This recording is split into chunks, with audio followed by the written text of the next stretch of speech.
And this one looks like a lot of fun, and it also has a really interesting mechanism.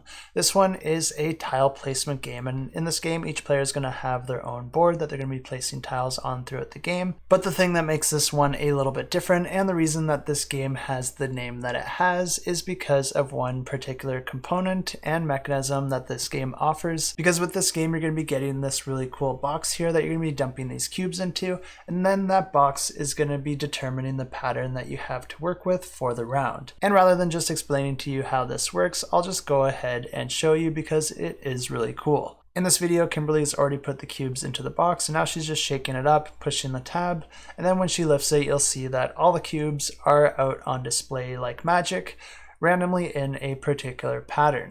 And this is really cool because it's going to allow for a ton of different permutations while still guaranteeing a certain ratio of colors.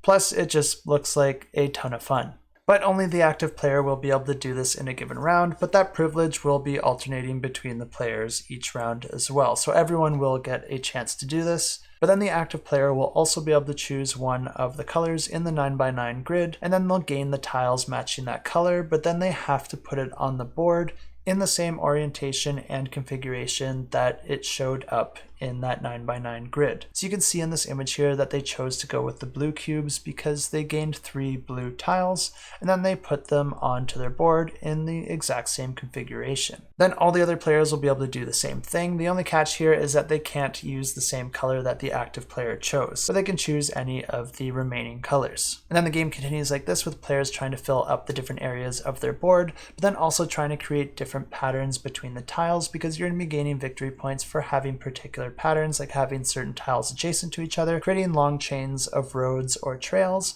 or connecting different buildings along those trails and roads. And another thing about this game that I really like, and I think that will keep the game really fresh and exciting each time you play, is that you'll be able to put these different tokens around the edge of the board, and these are going to give you different victory point conditions for each of the rows and columns on the board. So this means not only are you trying to create different patterns between the tiles on the board, but you're also trying to achieve those different conditions for each of the rows and columns, which will just give you a lot of different variety from game to game. And of course, the player that does all this the best and gains the most victory points at the end of the game wins the game. And if you want to see more, you can check out the campaign in the description below.